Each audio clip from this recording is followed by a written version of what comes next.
14 दिसंबर 2025 की सुबह हवेली में कुछ अलग ही बेचैनी थी। हवा में शहनाइयों की मधुर धुन घुली हुई थी, लेकिन उन सुरों के पीछे किसी अनकहे तूफान की आहट छुपी थी। आज देव और पारो की शादी थी।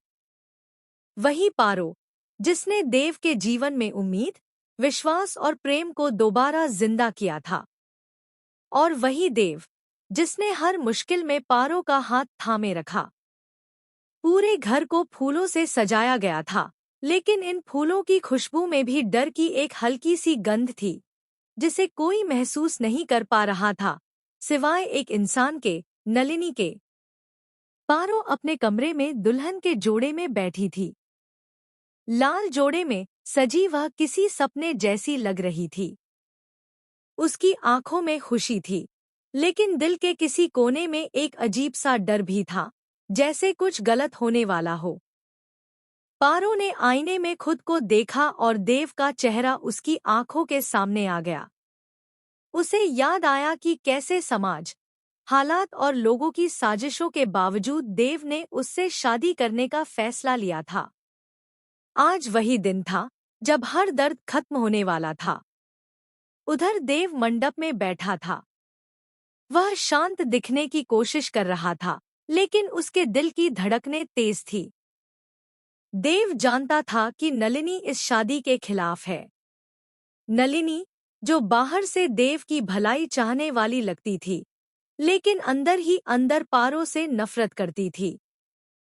उसके लिए पारो सिर्फ एक लड़की नहीं थी, बल्कि उसकी हार का सबूत थी। नलिनी को लगता था कि पारो ने उससे उसका सब कुछ छीन लिया है, उसकी अहमियत, उसका नियंत्रण और उसका सपना। जैसे ही शादी की रस्में शुरू हुईं, नलिनी की आंखों में अजीब सी चमक आ गई। वह मुस्कुरा रही थी, लेकिन वह मुस्कान किसी साजिश को छुपा रही थी। उसने अपने पर्स को कसकर पकड़ा, जिसमें एक छोटी शीशी थी।